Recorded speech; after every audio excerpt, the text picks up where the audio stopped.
Well, hello there. This is Jen Henry, the host of the Game Changer Real Estate Podcast. And my favorite podcasts are those that I get to do with some of my favorite people. And today our guest is none other than MaryLou Dingman herself. Hi, MaryLou. Well, hello, Jen. It's so good to be here. I am so glad you're here. It was an honor. The minute I knew that I was going to talk about the disc, I knew there was only one person that I wanted to bring on this podcast to talk to you all, our listeners, about the disc. And the reason I chose MaryLou is because although there are a lot of disc certified people, MaryLou has a particular passion for disc as it pertains to the real estate industry. And she is an avid speaker and teacher on this topic as it relates to real estate agents in this industry. She works also with the Locker Room as an impact coach and growth partner, and has been a very successful coach in other offices in the past, and is now really devoting herself to really training and teaching real estate agents coast to coast everything that they need to learn. So, MaryLou, is there anything I missed about your introduction you feel our listeners need to know about you? No, I think that about covers it. And the thing about the disc that's so fascinating is that it can help you personally and professionally. And one of the biggest rewards for me is when people walk away and say, I feel like I know myself better, and I see how this can help me at home. How does it help people at home as well, MaryLou? How does it help? Wow. Well, we always hear that saying opposites attract, right? Well, in a lot of ways, that's true. However, the same things that attract you to someone can be the same things that drive you crazy about somebody. So even having that awareness and understanding the way people tick and what makes them tick, there is no right or wrong personality type, right? Yeah. Yeah. Nobody's smarter than anybody else. Nobody's, any, more talented than anyone else. We all have our different strengths, and I just find it so fascinating. So you're out saving marriages and businesses, huh, MLD? You know what? I have had people say that to me after the disc class. They're like, thank you so much. Or if I'm teaching and it's in a professional setting, people are like, okay, so my husband is the total opposite of me, or my wife is the total opposite of me. So yeah, it really does make a difference when you understand what makes other people tick, and when you respect that, and you realize they're not just doing it to work on your nerves, then it makes a difference in everybody's life. That's a really beautiful way of putting that, because I like the pause you put on the word respect. We can understand the differences in people, but it's when we respect those differences and understand that they're coming to the table with their own unique personality and strengths and priorities. And then you add into the mix people's trauma and like their programming and everything that they've been. You can see why conflicts would arise. And I'm talking, yes, about marriage and friendships, but we're also talking about business. So let's talk about the business side of this for a moment. When I did my little podcast episode at my feeble attempt at talking about the disc, MaryLou, because I did one previously, I mentioned that it's important to understand your disc so that you can adopt a business strategy that's going to work for you first, and secondarily, so that you can understand really how to work with others better. So the disc being something that you're certified in and something that you understand, how have you seen the disc impact people in business? Wow. Well, I'm going to share a really quick story with everybody about what made me passionate about the disc in the first place. Love it. And I'll keep it very fundamental. So I was a buyer specialist on a team, on a very high producing team. And the rainmaker leader of that real estate team was a driver and a real go-getter, and just very goal focused, right? And she referred two sets of clients to me who I think were maybe expecting her and her pace and the way she did everything and the way she conducted her business. Well, I have some of those qualities that she has, which is a D personality, but I'm much higher on the friendly, goofy, let's build rapport, let's have fun. And that's what I came out with. And I worked on these people's nerves because they were very results oriented. So they did not see me as being really competent or professional enough to help them with their needs. And had I understood that better at that time, because I had those same things in me, but I was not letting them show, I was dialing those back to be charming. And that's not what they wanted. And so it took me having that happen, because both sets of clients said they didn't want to work with me. And so that was really hard. They saw me as being random, unprofessional, disorganized. So that perception is reality too, right? Yeah. So that was my wake-up call. And I thought I understood myself before. But then once I started digging into the DISC, then that's when I saw that you can't treat everybody equally. You can't treat people the way you want to be treated. That's the golden rule, right? The platinum rule with the DISC personality assessment is that you treat people the way they want to be treated. And when we talk about adaptability, that's what we talk about. What a powerful story, MaryLou, that you were able to take that and turn it into a lesson for you that could help expand you. Because I've known you for years, and I will tell you, there's nothing unproductive about you. You are a person that gets it done too. You just want to have a lot of fun along the way. And there's nothing wrong with that. So I kind of resent those people, but I also understand that they brought you to where you are today to help you be better at everything that you do. So I welcome that. And I know we can all learn something from what your story was and who you are. And I'm sure that there have been people I've rubbed the wrong way with my personality style. But I love what you said, that it's not about being who you are, even though we want you to be who you are fundamentally, but you can be who you are and understand how it will be received by others. So, MaryLou, how would a person find out their personality DISC assessment? How would one do that? Well, so of course I teach classes, and I love doing that all over the country. I teach individuals. I can come into a certain real estate brokerage and teach it. However, there is a way that you can figure out somebody's personality type in 60 seconds or less. Do you want me to tell you what it is? Yes, I'm sure our listeners want to know too. So please do tell me, us. Well, and I'll tell you, when I got my DISC certification, this was part of that DISC certification training. So some people get so wrapped up in, am I a D, I, S, or C? There are two questions that you need to ask, and this keeps it really, really simple. Okay. Is someone direct or indirect? All right.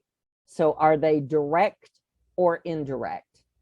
And think about it. A direct person is going to respond very differently. You and I are direct, right?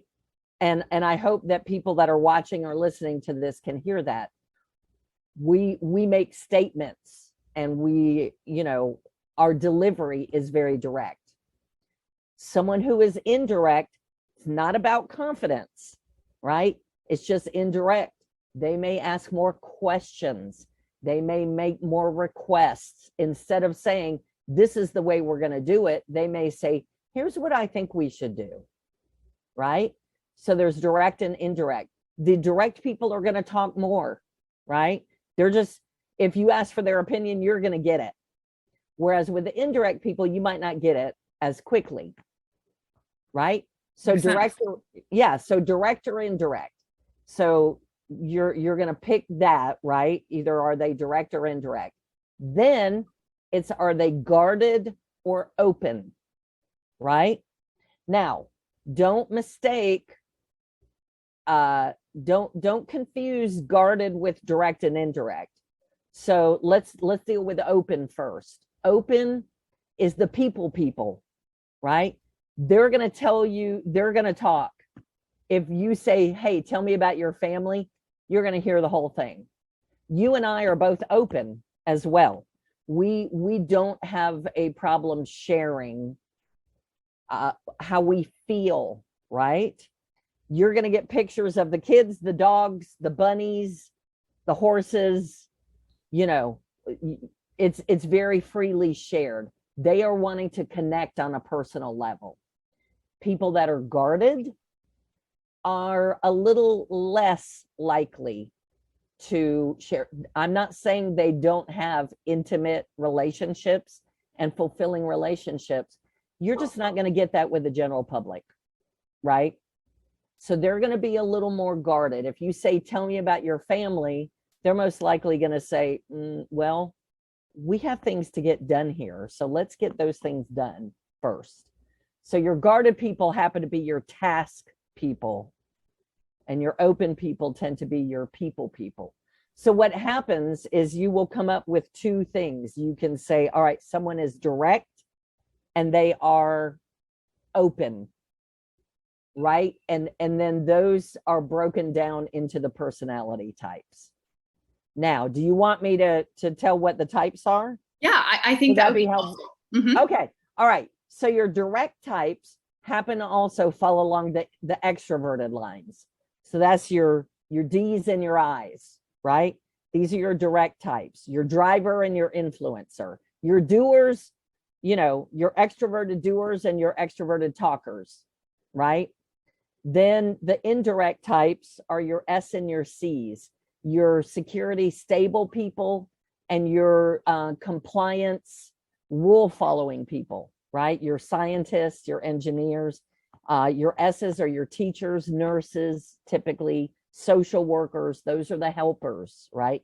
Those are the ones that support everybody else, right? So you've got the D and the I. So you've got your direct, your D's and your I's, your indirect, your S and your C's, right? So Jen, would you call yourself direct or indirect? I'm direct. All right. So hold on to that. So you're direct. Now we're going to look at the guarded or the open, right? The guarded are your D's and your C's. They also happen to be the task-oriented types, right?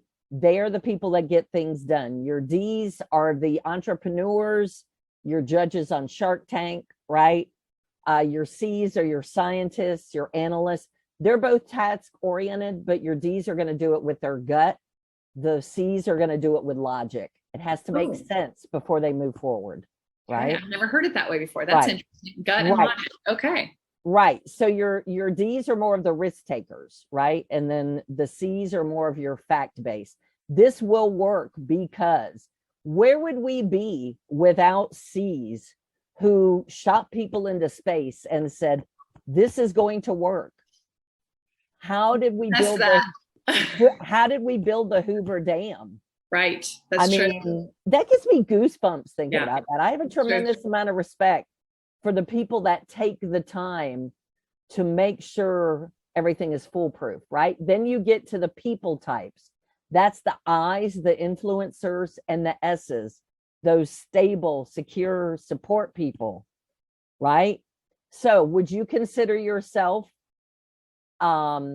guarded or open? Now, I know for you, I don't want this to trip everybody up, but what's your first instinct to say? You know, MaryLou, you said earlier that you thought I was open. I would probably actually categorize myself as more guarded. Now, I say that because I usually feel like I'm married to a very open person. Right. I'm nothing like him. He will share everything with everybody, and he's just free love for all. He doesn't have anything he's holding or guarding close to him. I am very much the opposite. When we're together, I feel more guarded about sharing things. It seems odd because I'm a public speaker and I'm doing this podcast with you and those kinds of things. But in my true self, I feel more guarded than I do open. But I think I show openness more than people know about me. Hold that thought. Okay. Because what you do is if we take your direct guarded, right, that puts you in the D, right? The D is the common denominator Yeah. between those two. So when you find yourself waffling, there was no waffling for you between direct and indirect. You're like, I'm Right. direct. Yeah. Now, you said, well, yes, I'm guarded, but some people would categorize you as open. So then that would make you direct open, which is an I. Is that your secondary type? Probably. I think I have, when I've done the disc before, I had enough C to consider myself some C, but when I'm with people and it's required of me, I can be a high I. I feel like I feel kind of like a Dr. Jekyll and Mr. Hyde sometimes, like that. Well, that's where adaptability comes in, right? But remember, if you keep it simple, you stand a pretty good chance that you're going to peg somebody's, at least their number one, Yeah, or their top type, or their secondary type. yeah. So for you, it was direct, guarded, which is D, right? So you know what? I would encourage you to take the test again just to see how you show up. Probably time to do it again, because my natural self, I'm probably a higher C than I let on to people. I feel like people don't want that side of me. At least that's the little story I say. It's like people want me to be more fun and communicative, so I show that person more. But I think in my true self, I am a lot more analytical and I want a lot more facts. And it actually is the thing that probably keeps my high D from rolling off into the oblivion. It's that balance. But anyway, I felt like I've been kind of an anomaly to myself. And but I have never really done it through the guarded and open piece. That I think that's a really interesting way of looking at that. And I think that's something that all of our listeners can do. So MaryLou, can you recap again, just for the sake of everyone hearing it, the question and then the result, the question and the result on both of those, just to one more time to make sure we got it for everybody listening. Yeah, absolutely. All right. So direct versus indirect. You're direct, think introvert, extrovert. I hate to put those labels on, but that's what will help you do that. Direct or indirect. And remember, it's about the ability and the desire to communicate quickly. Statements versus questions. Think of it that way. Introvert, extrovert, right? So your D and your I are direct, your S and your C are indirect. Then when you do guarded and open, you're looking at the two outer types, the D and the C, right? If you're looking at it linear, the two task types, the ones who get things done. And then in the middle, it's the I and the S, the people types, the ones who will talk all day long, who you have to get back on course. So if you ask those questions, then you can pretty much figure out what that one predominant type is. So what you're doing is you're giving yourself a 50-50, you're narrowing down to a 50-50 chance that you're right. I love that. And as I'm sitting here listening to you, MaryLou, I'm thinking about how easily it would be to implement those two questions into any customer conversation. So Mr. Buyer, Mr. Seller, how do you like to be communicated with? Are you direct or indirect? Are you open or guarded? That way you can really understand who you're working with and like what their preferential way of communication and how they're going to approach the transaction. And what I want to say, the biggest difference is that D's and I, well, not the biggest difference, but one of them, D's and I's, the direct types, are going to do things at a very different pace than S's and C's. And that's where things can go a little crazy. Yes. Because D's and I's are action people and they're like, man, just move faster. And once again, I want to caution everybody, do not think that you're better or more effective because you do things faster.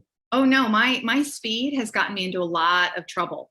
Amen, sister. Yeah. Same. Yeah. I mean, I've had to learn to really pause, seek advice, really hone a patience skill that I don't have. And so, yeah, no, I don't think quick is actually better. I think it takes both of us to really come to good, solid solutions when it comes to business, especially. And can I say one more thing? There's a quote from Fierce Conversations: relationships fail around the conversations we do not have. When we make assumptions, once again, with those two sets of clients, my assumption was, well, let me show up with charming, funny, energetic MaryLou. They wanted to take care of business. Yep. Right? Yeah. That's a good point. So challenge your assumptions about, well, it's challenge really who you are when you go into a situation. Show up authentically. Yes. There is a way to, on a short-term basis. Yes. I don't want to use the word dampen, but put some of your tendencies in a safe space and turn on what someone else needs you to be in the short term.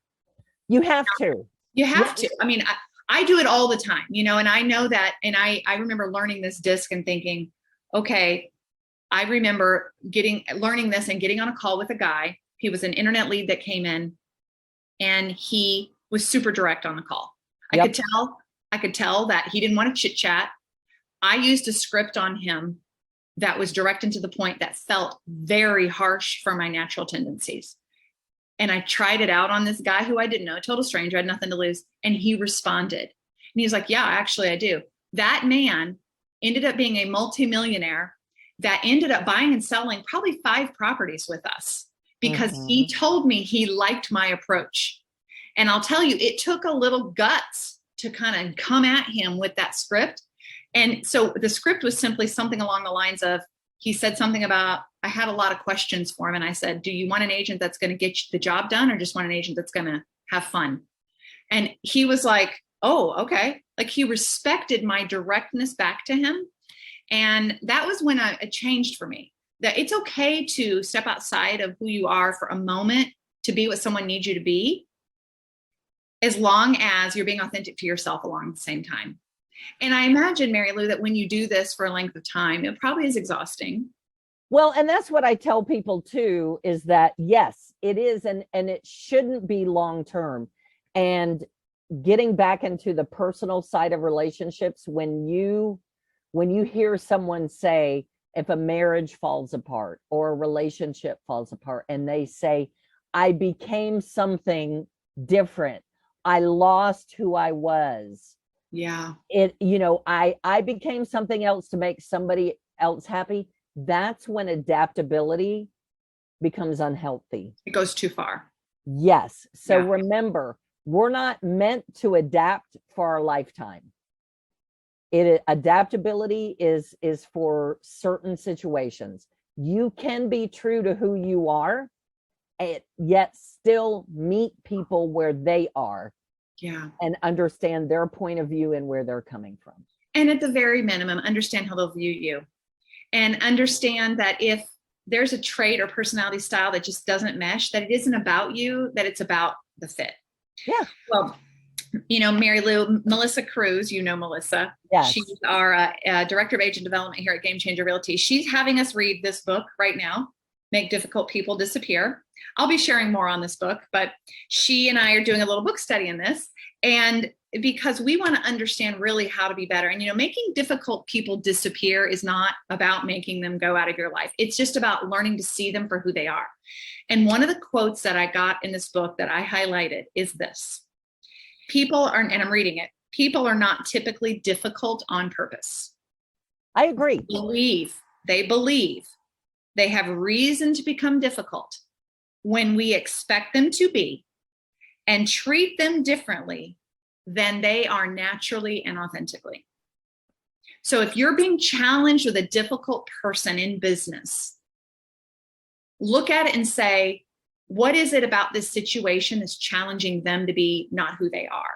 Understanding first who they are, what is their style, and to the best of your ability without interrogating them. And then learning how to maybe change your communication style, how to approach them with a different approach, a communication style or a different methodology when it comes to presenting facts or decisions they have to make.